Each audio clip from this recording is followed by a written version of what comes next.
Bienvenue sur cette chaîne. Aujourd'hui, nous allons parler d'un sujet qui touche la vie de chacun, le mariage. Beaucoup pensent qu'il s'agit simplement d'un tant que je t'aime ou d'un contrat humain. Mais la vérité est que le mariage est une alliance divine, conçue par Dieu pour transformer votre couple, bénir vos familles et impacter les générations futures. Restez avec nous pour découvrir comment vivre un mariage selon le cœur de Dieu.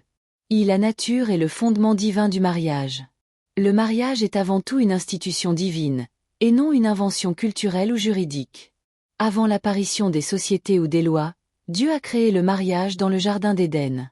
Il constata que « il n'est pas bon que l'homme soit seul » Genèse 2h18, révélant que le mariage répond à un besoin naturel et spirituel de communion et d'unité.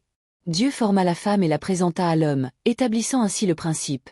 L'homme quittera son père et sa mère, et s'attachera à sa femme, et ils deviendront une seule chair, Genèse 2h24. Cette union dépasse la simple cohabitation. Elle crée une réalité nouvelle où deux êtres deviennent unis dans leur chair, leur esprit et leur destinée. Le mariage est aussi une alliance spirituelle dont Dieu est le témoin.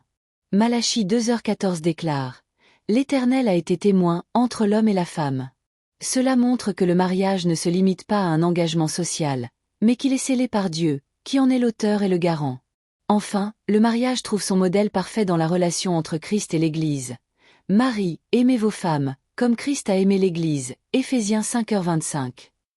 Le mariage devient ainsi un reflet terrestre de l'amour divin, fidèle, sacrificiel et saint. Deux alliances divines vs contrat humain. Aujourd'hui, beaucoup considèrent le mariage comme un contrat humain, conditionnel et temporaire. On se marie pour des avantages matériels, sociaux ou émotionnels, et lorsque ces bénéfices disparaissent, l'engagement s'effrite. Le mariage devient alors une simple formalité administrative. Mais la Bible propose une vision radicalement différente. Le mariage est une alliance divine, sacrée et irrévocable, impliquant trois parties, le mari, la femme et Dieu. Jésus le rappelle, ce que Dieu a joint, que l'homme ne le sépare point. Matthieu 19h6. L'alliance n'est pas motivée par l'intérêt personnel, mais par l'amour sacrificiel, la fidélité et la persévérance. Elle n'exige pas la perfection de l'autre, mais un engagement constant à aimer, pardonner et marcher ensemble dans la volonté de Dieu. Contrairement au contrat humain, l'alliance a des conséquences spirituelles. Rompre l'union désacralise le mariage. Malachie 2h16 dit « L'Éternel a en horreur la répudiation ». L'apôtre Paul rappelle que le mariage est un « mystère », reflétant l'union de Christ et de l'Église, Éphésiens 5h32. Ainsi, le mariage devient un lieu de transformation spirituelle et de témoignage vivant de l'amour de Dieu. 3. Responsabilité et bénédiction dans l'alliance. 1. Responsabilité mutuelle. Le mari doit aimer, protéger et guider son foyer. Marie, aimez vos femmes, comme Christ a aimé l'Église, Éphésiens 5h25. Cet amour est sacrificiel, tendre et patient.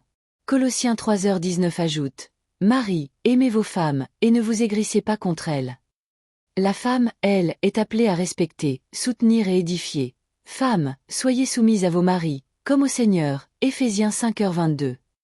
Être aide signifie être allié, conseillère et force dans le foyer, Genèse 2h18. Ensemble, le couple doit pratiquer fidélité, pardon, communication et prière, car deux valent mieux qu'un. Car s'il tombe, l'un relève son compagnon. Ecclésiaste 4, 9-10. Jésus doit être le troisième partenaire pour que l'alliance tienne. Le cordon à 3 fils ne seront pas facilement. Ecclésiaste 4h12. 2. Bénédiction et impact. Un mariage aligné sur Dieu devient une source de joie, paix, protection et accomplissement. Proverbe 18h22 dit « Celui qui trouve une femme trouve le bonheur ». Le mariage affecte également les générations futures. Sa postérité sera puissante sur la terre. Psaume 112, 2. Les enfants héritent non seulement du patrimoine matériel, mais surtout de l'héritage spirituel et moral. L'alliance matrimoniale devient ainsi un canal pour bâtir des foyers solides, des familles bénies et des nations stables.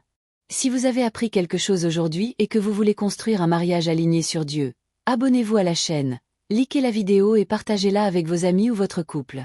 Commentez votre verset ou principe préféré, et dites-nous comment vous comptez appliquer ces enseignements dans votre vie conjugale. Activez la cloche pour ne manquer aucune vidéo sur le mariage chrétien et la vie de couple selon le cœur de Dieu.